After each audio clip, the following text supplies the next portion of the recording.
Hey, here we go with another episode of Nurse on the Go. So, our food trip for today, nibisita mi diri sa Kalipay. So, sa kabisi nato ato yuta mangita og Kalipay.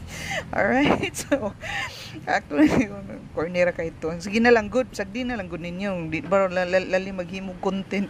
Okay, so kani siya ang menu nila sa Kalipay, their main dishes are actually more on the Filipino nga native nga kanang cuisine. So, mo ni ang ilahang menu daghan gyud kay sila nasa sila ilahang mga chef creation nga kanang sila ra sa gyud naghimo.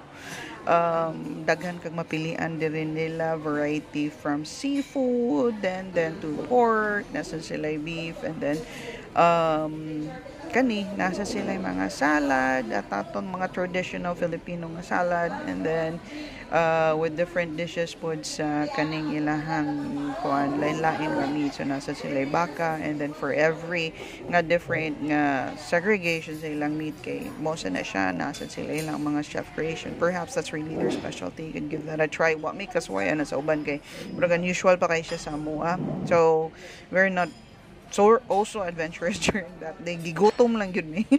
So mo ni siya.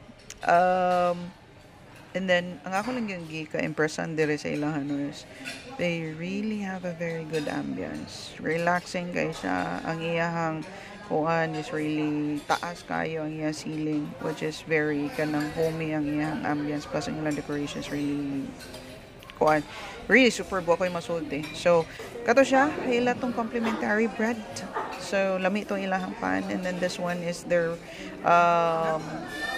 fried nga kangkong, which for me was the batter was too thick. Nya di sad sakto na ipares nila for mayonnaise kay murag matikaon na kay ang ilahang batter, plus pag yun is oil based ang mayo. So murag bidli na siya. And then kani ang ilahang pansit mabolo. I like their pancit mabolo kay saucy siya.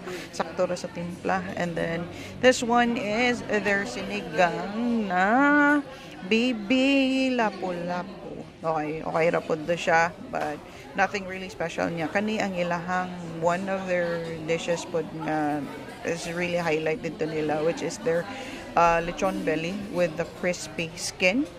Pero I think I know nagyan sa nila pag crispy, correct me if I'm wrong, pero I think giprito ni nila, so it's more of na piniritong lechon na to siya, lechon belly. So a bit oily as well, so I'm not really gonna recommend that. I'd recommend more on siguro sa ilahang katong murag crispy pata.